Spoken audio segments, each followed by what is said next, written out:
आदाब नाज़रीन, गुलिस्तान न्यूज़ देख रहे हैं आप। मैं हूं आपके साथ अतिया मुजीब। शुरुआत करेंगे उर्दू खबरनामे की। सबसे पहले नजर डालेंगे कुछ अहम सुर्खियों पर।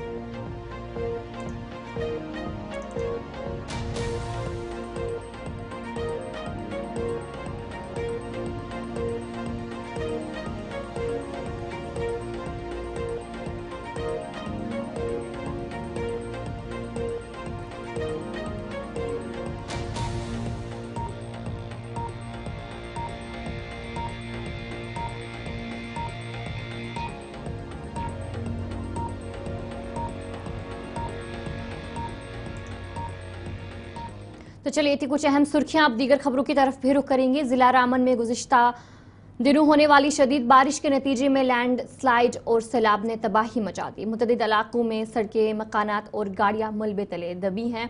हुकाम के मुताबिक दर्जनों गाड़ियां अभी भी लैंड स्लाइडिंग के नीचे दबी हुई है। जम्मू श्रीनगर कौमी शाहराह पर ट्रैफिक की रवानी मुकम्मल तौर पर मुअत्तल है और इंतजामिया का कहना है कि शाहराह की मुकम्मल बहाली में कम अज कम 5 दिन लग सकते हैं। जिला रामन की तकरीबन 10 से 12 बस्तियों में सैलाब और लैंडस्लाइड की वजह से आम जिंदगी बुरी तरह मुतासिर हुई।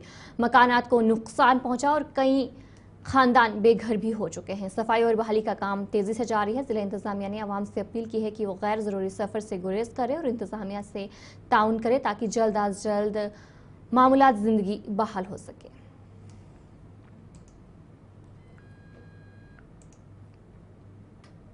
जिला रामन में वज़ीर आला उमर अब्दुल्ला ने उन मकामात का मुआयना किया जहां लैंडस्लाइड और सैलाब के बाद शदीद नुकसान हुआ। इस मौके पर मीडिया से बात करते हुए उन्होंने कहा कि इंतजामिया नुकसानात का मुकम्मल जायजा ले रही है ताकि मुतासरा अफराद को बर वक्त मदद फराहम की जा सके। उमर अब्दुल्ला ने मजीद कहा कि जम्मू श्रीनगर कौमी शाहराह की बहाली का काम तेजी से जारी है और मुताल्लिका महकमों को हिदायत दी गई है कि वो शाहराह को जल्द अज जल्द आमदरफ्त के काबिल बनाए ताकि लोगों की मुश्किलात कम हो सके। हालात का जायजा लिया जा रहा है और एक तो सड़क को रिस्टोर करना और लोगों तक मुआवजा पहुंचाना वो हमारी अब जिम्मेदारी है। पहले तो हमें नुकसान का जो है जायजा लेना होगा। पहले तो हम डैमेज का असेसमेंट करेंगे, लेकिन अभी हम वहां तक नहीं पहुंचे। अभी हमारी सबसे बड़ी जिम्मेदारी जो है वो हाईवे को रिस्टोर करना है। हाईवे रिस्टोर हो जाए उसके बाद हम मलबा उठाने का काम करेंगे। जहां मशीनों के जरिए हो सकता है मशीनों के जरिए होगा, जहां हाथों से करना होगा वहाँ मैन्युअली करेंगे। मैंने अभी डीसी साहब से बात करके इनसे गुजारिश की है कि आसपास के इलाकों से हम लेबर का इंतजाम करके यहाँ जल्द से जल्द मलबा उठाने का काम करें। मलबा उठाने के बाद हम डैमेज असेसमेंट करेंगे और इनका जो है मुआवजे का जो है हम बंदोबस्त कर लेंगे। लेकिन एक चीज मैं कहना चाहता हूँ, अब जरूरी हम ना बहुत गैर जिम्मेदारी जो है अदा करते हैं जब हम अपने मकान बनाते हैं, दुकान बनाते हैं। हम नालों में बनाते हैं, हम दरिया के किनारे बनाते हैं और फिर जब ये आफत आ टूटती है नुकसान हमें होता है। हम जब अपने घर दुकान बनाए ना तो मेहरबानी करके सोच समझ के बनाइए। बारिश जो है इन चीजों का ध्यान नहीं देती कि ये किसका है। बारिश अपना काम कर देती है और आप देखें ज्यादा नुकसान वहां हुआ है जहां पानी नालों से गया है। अगर हमने नालों में नहीं बनाया होता ये पानी खुद ब खुद चनाब में बह जाता। अब आगे के लिए इस तरह के हालात ना बने उसके लिए जिला रामन के इलाके धर्मकुंड में शदीद लैंडस्लाइड और सैलाब के बाद 30 से 40 मकानात तबाह हो गए। मुतासरीन को रिहाइश, खुराक और तिबी सहूलियात की सख्त जरूरत है। मकामी लोगों ने हुकूमत और मुताल्लिका इदारों से फौरी इमदाद की अपील की है।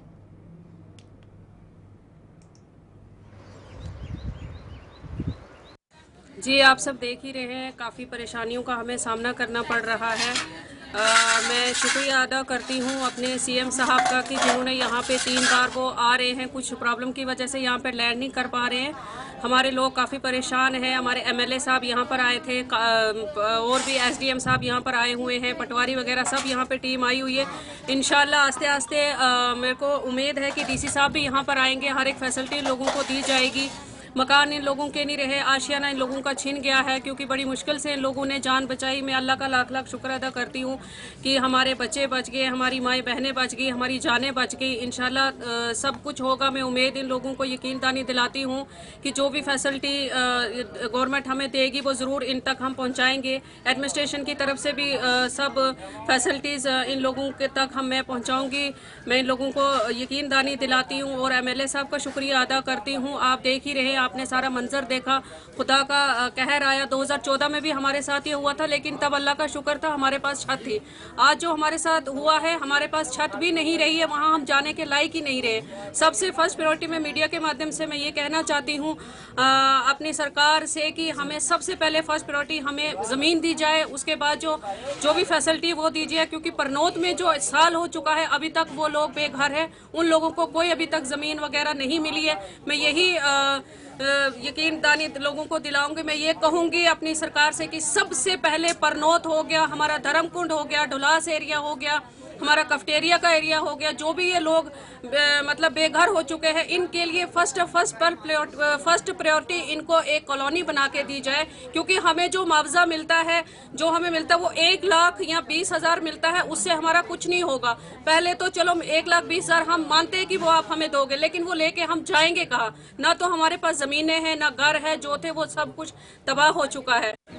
जी, हमारी तो सरकार से यही डिमांड रहेगी कि हम यहाँ पे जो 35 से 40 घर है, हम सारे बेघर हो चुके हैं। हमारी सरकार से यही डिमांड है कि हम लोगों की तरफ ध्यान दिया जाए और हमें कुछ न कुछ हमें जो सर रखने के लिए कोई जगह हमें ऐसी दी जाए जहाँ पे हम लोग अपनी ज़िंदगी बसर कर सकें। क्या घरों के अंदर से आप सामान निकाल पाए हैं? नहीं जी, हमारे घरों के अंदर से कुछ घर जो किसी के घर के अंदर से कोई आधा सामान निकला है, कुछ हमारे घरों के अंदर से, बाकी कोई सामान निकला नहीं है। मुझे मसला जी, ये रात के समय में कम से कम 6 बजे के टाइम में ये बाढ़ आया ऊपर से, तो दुनिया कुछ भागने लगे, तो कुछ अभी अंदर ही थे, कुछ अंदर डको गए, बहुत सारे लोग अंदर डके गए। फिर बारियाँ तोड़ के फिर वो निकाले, तो हम लोग थोड़े भाग गए और आगे ये पड़ियों में उधर जाके। तो इस वक्त आप कहाँ रह रहे हैं? इस वक्त तो यहाँ आज ये कल से दिया SDM साहब ने, यहाँ कॉलोनी दिखाई इधर। तो खाना पीना वगैरह कैसे हो रहा है? खाना भी अब दे रहे हैं।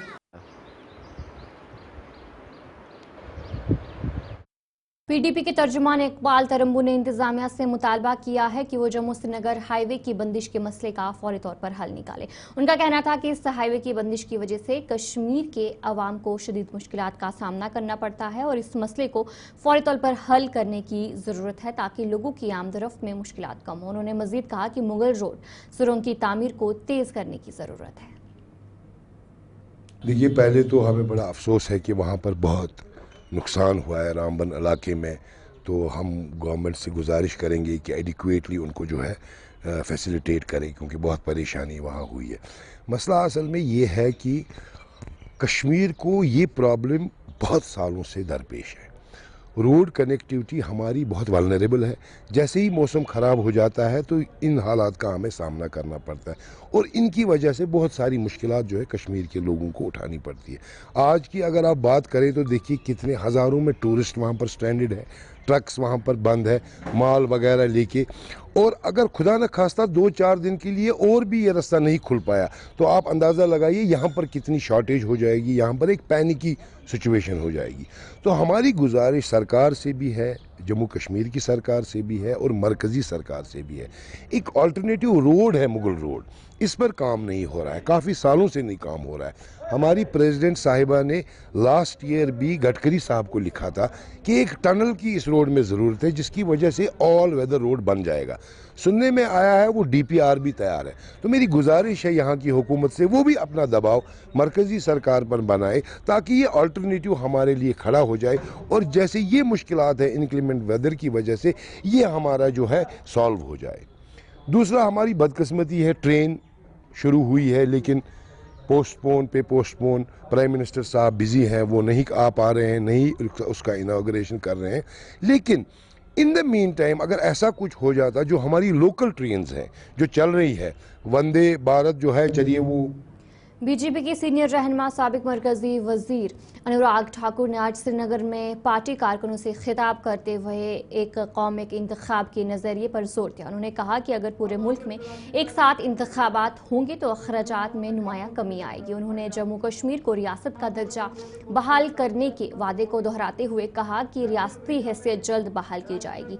अनुराग ठाकुर ने यह भी कहा कि हुकूमत जम्मू कश्मीर से दहशतगर्दी के मुकम्मल खात्मे की कोशिश कर रही है और इलाके में मुस्तकिल अमन और तरक्की के लिए संजीदा इक़दाम किए जा रहे हैं। ऐसे अन्य देशों में country to have one nation one election,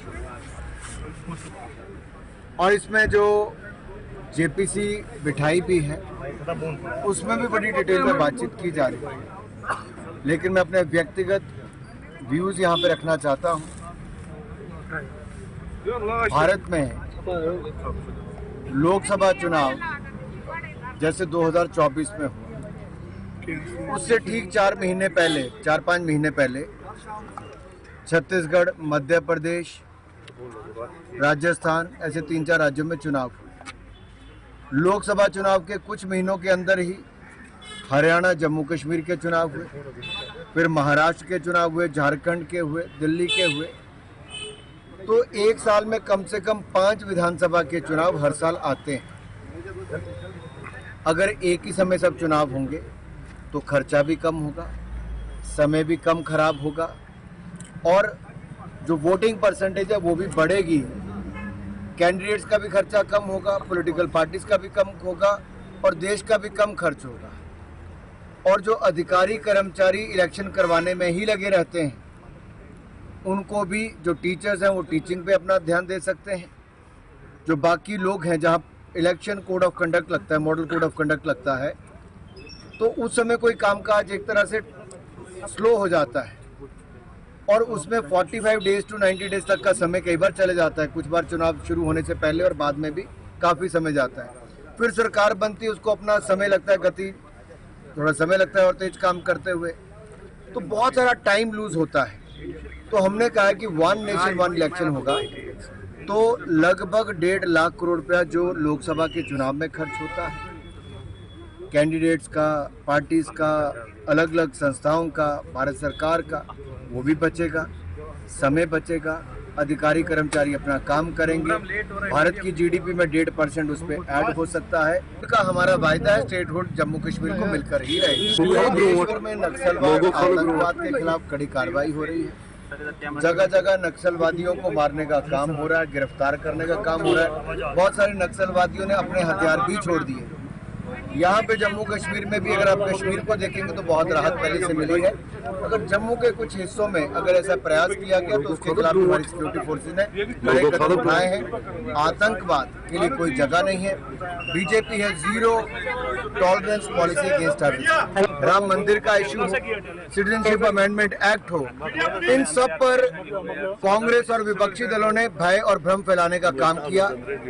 हमने सारे ही, जब सुप्रीम कोर्ट तक भी केसेस गए, सब में सरकार का पक्ष को ठीक ठहराया गया है। और देखिए जम्मू कश्मीर में भी कितना टूरिज्म बढ़ा है, कितना विकास हुआ, कितनी इन्वेस्टमेंट आ रही है, कितने डेवलपमेंट प्रोजेक्ट चल रहे हैं। ऐसे ट्रिपल तलाक से भी मुस्लिम बहनों को फायदा ही मिला है। राम मंदिर बनने के बाद भी कोई किसी को नुकसान नहीं हुआ, फायदा ही हुआ। सिटीजनशिप अमेंडमेंट एक्ट CAA आने के बाद भी किसी मुस्लिम की नागरिकता नहीं गई। PDP की रहनुमा इल्तिजा मुफ्ती ने बीजबिहारा का दौरा किया, जहां हालिया सालाबारी की वजह से किसानों को शदीद नुकसान पहुंचा था। इल्तिजा मुफ्ती ने बीजबिहारा के मुख्तलिफ इलाकों का दौरा किया, खासतौर पर सिरीगफूरा के इलाकों में जहां फसलों को ज़्यादा नुकसान हुआ था। इस दौरान उन्होंने किसानों से मुलाकात की और उनके मसाइल भी सुने। रहा है, और जब यहाँ 90s में पीक मिलिटेंसी होती थी, horticulture is what made people survive. It provided a source of livelihood to, lakhs of families here. और आज ही आप देखिए, हम we are in the middle of a orchard here, यहाँ बिजबिहारा में हैं हम।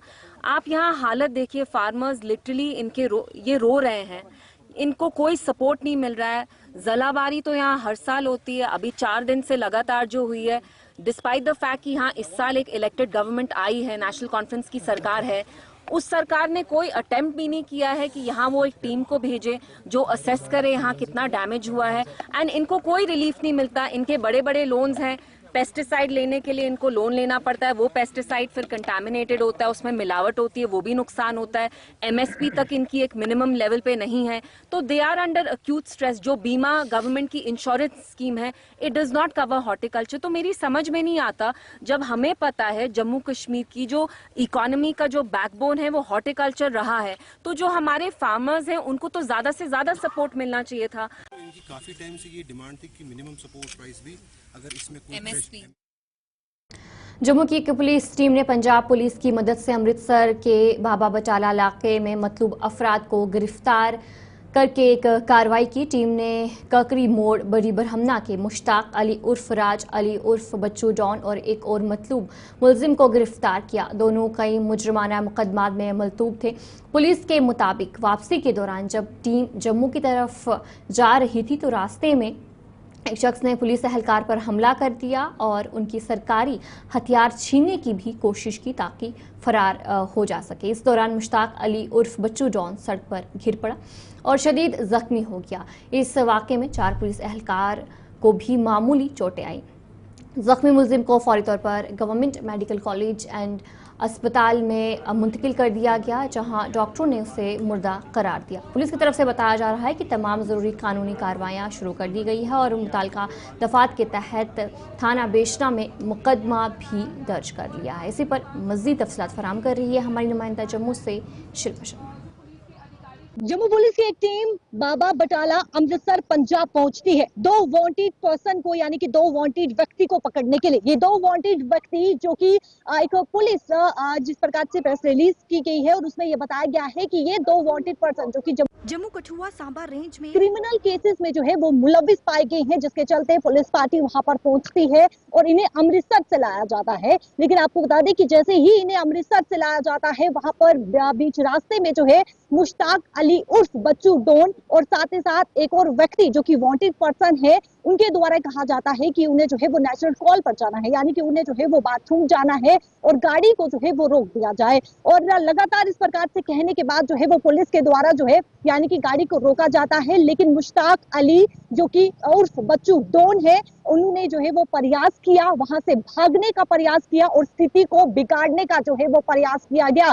लेकिन आपको बता दें कि जिस प्रकार से पुलिस के द्वारा जो है वो स्थिति को संभालने की पूरी कोशिश की गई, लेकिन पुलिस के द्वारा जो है वो गोलियां चलाई गई और उसके बाद यानी कि मुश्ताक अली जो कि बच्चू डॉन है, उस बच्चू डॉन है वो भागने का प्रयास कर रहा था और पुलिस के द्वारा जो है वो गोली चलाई गई और वो जख्मी हुआ और इसके साथ साथ 4 पुलिस भी जो है वो जख्मी बताए गए। तुरंत उसे जो है वो गवर्नमेंट मेडिकल हॉस्पिटल जम्मू में जो है वो लाया गया, लेकिन डॉक्टर्स के द्वारा उसे साफ तौर पर डिक्लेयर कर दिया गया। और इस समय ये आप देख सकते हैं आईटीबीपी के जवान इस समय जो है वो पूरी तरीके से तैनात है ताकि कंट्रोल सिचुएशन को जो है वो कंट्रोल किया जा सके। और मुश्ताक अली जो कि उर्फ बच्चू डॉन है वो इस समय जो है डॉक्टर्स के द्वारा डेड डिक्लेयर कर दिया गया है। और जम्मू के मोर्चरी के बाहर से ये तस्वीर हम आपको दिखा रहे हैं जहाँ पे आईटीबीपी के जवान साथ ही साथ जम्मू कश्मीर पुलिस के जवान इस समय तैनात है सिचुएशन को पूरी तरीके से कंट्रोल करने के लिए। आप देखें जवान यहाँ पर जो है वो तैनात किए गए हैं ताकि स्थिति जो है वो कंट्रोल में रहे और स्थिति पूरी तरीके से नियंत्रण में रहे, किसी प्रकार की कोई भी गड़बड़ी जो है वो ना देखने को मिले, जिसके चलते जम्मू कश्मीर पुलिस के जवान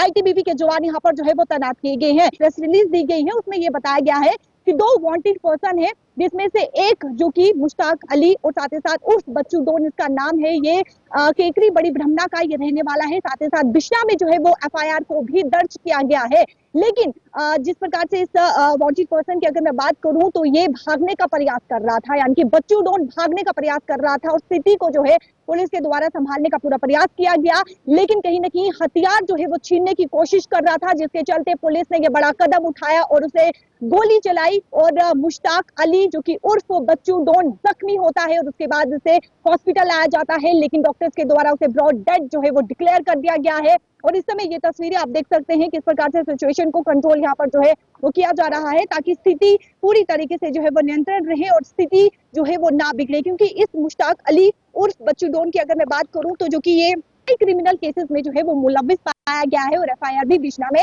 दर्ज की गई है। क्या कुछ इस पर जो है वो चार्जेस है, क्या कुछ इस पर जो है क्रिमिनल केसेस है, क्या कौन से चार्जेस हैं, फिलहाल इसकी कोई भी जानकारी नहीं है। लेकिन मुश्ताक अली जो कि बच्चू उर्फ बच्चू डॉन के नाम से जो है वो जाना जाता है, जिसकी जो है वो मौत डोडा जिला के भलेसा गांव में एक खातून मुबैना तौर पर घरेलू तशद्दुद का शिकार हो रही है। खातून ने एक वायरल वीडियो में अपने ससुराल पर मुबैना तौर पर तशद्दुद करने का इल्ज़ाम आयद किया है। खातून के बयान के मुताबिक घरेलू तशद्दुद का सामना उन्हें करना पड़ रहा है और इसके अलावा 2 बार भी जहेज देने के बाद जुल्म सितम का सिलसिला जारी है। इधर हमारे ज़राए के मुताबिक इस हवाले से मकामी पुलिस ने नोटिस लिया है, ताहम खातून के मुताबिक ताहाल मुलवसिन के खिलाफ कोई भी कानूनी कार्रवाई नहीं की गई है। मुतासरा खातून ने पुलिस और सिविल हुकाम से इंसाफ की फरहमी को यकीनी बनाने का मुतालबा किया है। 2-3 बार बुलाया तो वापस घर भेज देते हैं, जाओ घर, कुछ नहीं होता है, वो मतलब भेज देते हैं।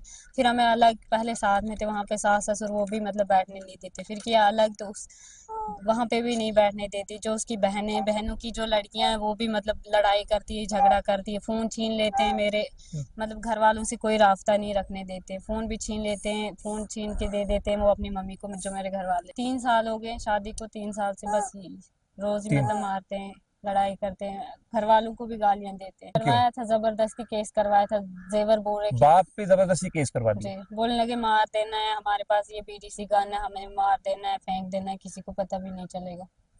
तो इस वजह से मैंने डर से अपने पापा भी केस किया। तो मैंने सोचा कि चलो अगर वैसे अगर मेरे साथ ठीक रहेंगे तो मैंने किया केस, मगर फिर भी वही मार पिटाई करते हैं, घर आते नहीं, मतलब 3-4 दिन के बाद आते हैं तो मार पिटाई करते हैं। दहेज 2 बार दिया है पापा ने, सब कुछ क्या दिया। क्या चीजें आपको दहेज में दी? सब कुछ, बेड वगैरह, बर्तन, सब कुछ दिया है, जो मतलब दहेज में होता है, सब कुछ दिया है। फिर भी बोलते हैं पहले दहेज पे ही लड़ाई करते थे, अब कर रहे हैं जेवर पे। जेवर मैंने एक मतलब जो वो उधर बांट लिए थे उन्होंने जेवर, एक हार बचा था वो मैंने दिया था अपने पापा को रखने के, उस पे से केस किया था। पुलिस स्टेशन में हम आते हैं तो इधर पे वो उनके अपने अख्तर हुसैन है उसका नाम, ऐसे ही मतलब कोर्ट में वकील के साथ है, जज के साथ, क्लर्क जैसे, मतलब वो इधर कुछ भी नहीं। जैसे ही हम यहाँ पे आते हैं तो वो फोन करते हैं। 3-4 दिन हो गए मुझे, मतलब मैं यहाँ थी, किसी ने कोई कार्रवाई नहीं की थी। 4 साल पहले इसकी 2021 में इसकी शादी हुई थी, लॉकडाउन के दूसरे साल। मैंने हर मुमकिन कोशिश की थी कि मैं अपनी बच्ची को अच्छा दूं, अच्छा रखूं, सब कुछ। मुझे उन लोगों का कोई पता नहीं था, लेकिन उसके बाद में हर 6 महीने के बाद उनकी एप्लीकेशन लगती है थाने में। लड़की को मार के भगा देते हैं, कुछ करते हैं, टार्चर करते हैं। एक बार लड़के को भी भगा दिया। मैंने एक बार शादी की तो ठीक ठाक दहेज, जो कि मेरी पूरा गांव वाले जानते हैं, मैंने दिया। अब मैं मजदूर आदमी हूँ, अपनी औकात से बढ़ के दिया, लेकिन सब गांव वालों ने भी देखा तो सब कुछ, तो बाद में ये इनको भगा दिया दोनों को। इन्होंने आके यहाँ गुंदों में किराए पे कमरा लिया। मैंने फिर से दोबारा दहेज, कंबल से लेके चूल्हा, तवा, बर्तन, सब कुछ इनको दिया और यहाँ पे बैठाया। सीसी 5 इंडिपेंडेंट बटालियन की जानिब से एलओसी पुंछ के नज़दीक वाक़या हायर सेकेंडरी स्कूल जलास में वाइब्रेंट विलेज प्रोग्राम के तहत सफाई आगाही मुहिम का इनेकाद किया गया। इस मुहिम में एनसीसी कैडेट्स के साथ साथ स्कूल के तलबा और उसातिज़ा ने भी भरपूर शिरकत की। जो पुंछ बटालियन है एनसीसी, वो जलास में सभी स्टाफ मेंबर्स आए हैं और जो सेंट्रल गवर्नमेंट की स्कीम है वाइब्रेंट विलेज प्रोग्राम 2025, उसमें हमने यहाँ पर स्कूल को सेलेक्ट किया है जो बॉर्डर डिस्ट्रिक्ट में और बिल्कुल ही बॉर्डर पर है, कि यहाँ पर हम इस प्रोग्राम को अगले 8-9 महीने तक चलाएंगे। और मुझे बहुत खुशी है कि स्कूल के प्रिंसिपल सर, एएनओ सर इस प्रोग्राम को आगे बढ़ाने के लिए बहुत एक्साइटेड हैं, बहुत कॉन्फिडेंट हैं, जिससे कि बच्चों को बहुत उत्साह मिलेगा। Islamic University of Science and Technology Awantipora में यूमेयर्स 2025 के मौके पर एक शानदार तकरीब का इनेकाद किया गया। तकरीब की सदारत vice chancellor professor Shakeel Ahmad Ramshu ने की, जबकि प्रोफेसर मोहम्मद मुनीब मेहमान एजाज थे। प्रोग्राम का मकसद माहौलियाती शोर, तहफ़्फ़ुज़ और पैदारी को फ़रोग़ देना था, जिसमें तुलबा, अमले और माहिरीन ने शिरकत की। अर्थ डे के हवाले से बहुत से एक्टिविटीज़ नेक्स्ट 3 डेज़ में प्लान की गई है, शेड्यूल की गई है और उसकी आज इनाग्रेशन थी। इनाग्रेशन में आपने देखा कीज नोट स्पीचेस थे, बाकी इसके बाद टेक्निकल सेशंस है और भी बहुत से एक्टिविटीज़ है, प्लांटेशन ड्राइव्स है, ह्यूमन चेन रैली है, पैनल डिस्कशंस है, बहुत से जितने भी इश्यूज़ है हमारी मदर अर्थ के रिलेटेड, चाहे वो क्लाइमेट चेंज के हवाले से हो, चाहे वो डिसास्टर्स के हवाले से, चाहे एयर पोल्यूशन के हवाले से, वाटर पोल्यूशन के हवाले से हो, या डिफॉरेस्टेशन, या जितने भी हमारे इश्यूज़ है हमारी मदर अर्थ के, Kashmir particularly with geographic focus on Jammu Kashmir and Ladakh, तो इन सब चीज़ों पर यहाँ डिस्कशंस हो रहे हैं नेक्स्ट 3 डेज़। ये एक इशू है जो पिछले 2-3 साल से यहाँ के अखबारात की जीनत बनी हुई है। हर आए दिन उस पर डिस्कशंस होता है और इसमें कोई दो राय नहीं है कि इलीगल माइनिंग या माइनिंग जब हम करते हैं, माइनिंग बहुत ज़रूरी भी है, लेकिन ये साइंटिफिकली होनी चाहिए। जब हम इलीगली, मतलब when we say illegally we mean to say unscientific. जब ये माइनिंग हम अनसाइंटिफिक कर रहे हैं तो उस वजह से बहुत से इम्पैक्ट्स हैं। इसके क्या इम्पैक्ट्स है, जो हमारे अगर आप देखेंगे जो हमारे दरिया है, नदी नाले हैं, उनमें फिश लाइफ है, मछलियाँ होती है, तो एक तो उन पर इम्पैक्ट पड़ता है। दूसरा हमारी वर्नेबिलिटी, जो खासकर कश्मीर वैली जो है फ्लड्स के लिए बहुत। तो चलिए इस उर्दू खबरनामे में इतना ही। अभी के लिए मुझे दीजिए इजाजत और आप बने रहिए गुलिस्तान न्यूज़ के साथ।